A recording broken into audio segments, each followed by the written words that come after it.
తెలుగు రాష్ట్రాల్లో వర్షాలు దంచి కొడుతున్నాయి. మరికొన్ని రోజులు కొనసాగే అవకాశం ఉందని వాతావరణ శాఖ ప్రకటించింది. మరి ముఖ్యంగా ఓ 4 జిల్లాల్లో కుండపోత వర్షం కురిసే అవకాశం ఉందని హెచ్చరిస్తున్నారు. కాబట్టి అక్కడ ప్రజలు జాగ్రత్తగా ఉండాలి. మరి ఆ జిల్లాలేవి అనే విషయాలు చూద్దామా?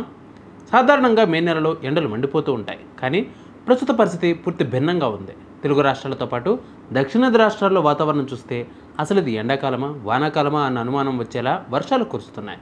ఏదో చెదుమదురు జల్లులు కురవడం కాదు, వరదలు వచ్చేలా నడి వర్షాకాలంలో మాదిరిగా భారీ నుండి అతి భారీ వర్షాలు కురుస్తున్నాయి.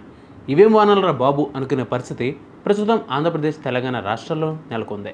ప్రస్తుతం కురుస్తున్న వర్షాలు చాలవన్నట్లు మరికొద్ది రోజులు ఇవి కొనసాగే అవకాశం ఉందని ఐఎండీ హెచ్చరించింది.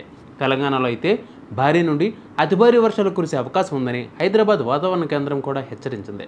ప్రస్తుతం ద్రోణి ఉపరితల ఆవర్తనం కొనసాగుతోందని, ఈ నెల 27 వరకు బంగాళాఖాతంలో అల్పపీడనం ఏర్పడే అవకాశాలు ఉన్నాయని తెలిపారు.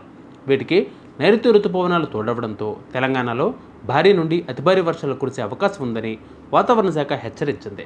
తెలంగాణ వ్యాప్తంగా వర్షాలు కురవనుండగా కొన్ని జిల్లాల్లో మాత్రం అతి భారీ వర్షాలు కురిసే అవకాశం ఉందని వాతావరణ శాఖ హెచ్చరిస్తోంది.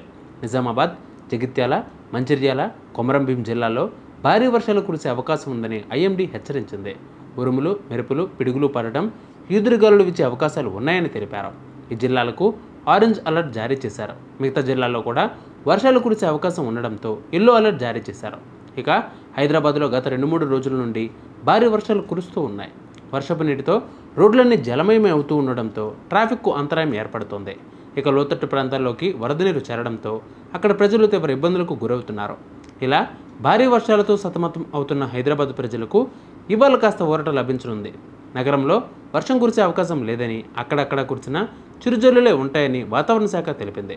ఆంధ్రప్రదేశ్ విషయానికి వస్తే అరేబియా సముద్రంలో అల్పపీడనం ఏర్పడిందని, ఇది మరింత బలపడి తుఫానుగా మారే అవకాశాలు ఉన్నాయని వాతావరణ శాఖ హెచ్చరిస్తోంది. దీనికి బంగాళాఖాతంలో అల్పపీడనం, రుతుపవనాలు తోడై భారీ నుండి అతి భారీ వర్షాలు కురిసే అవకాశం ఉందని హెచ్చరించారు. కోస్తాంధ్ర జిల్లాలతో పాటు యానాంలో అక్కడక్కడ భారీ నుండి అతి భారీ వర్షాలు కురిసే అవకాశాలు ఉన్నాయని వాతావరణ శాఖ హెచ్చరించింది. రాయలసీమ ప్రాంతాల్లో కూడా విస్తారంగా వర్షాలు కురవచ్చని తెలిపారు. మిగతా ప్రాంతాల్లో వర్షాలు కురవకున్నా మేఘాలు కమ్ముకొని వాతావరణం చల్లబడుతుందని తెలిపారు. ఏపీలో ఎదురుగాలులు తీవ్రత ఎక్కువగా ఉండనుందని, చాలా చోట్ల గంటకు 30 నుంచి 60 కిలోమీటర్ల వేగంతో అక్కడక్కడ 70 కిలోమీటర్ల వరకు బలమైన గాలులు వీస్తాయని హెచ్చరించారు. కాబట్టి ప్రజలు అప్రమత్తంగా ఉండాలని విపత్తు నిర్వహణ సంస్థ హెచ్చరిస్తోంది. సో గొడుగు మాత్రం మర్చిపోకండి. వాన పడినా పడకపోయినా గొడుగు మాత్రం మస్ట్ అండ్ షుడ్.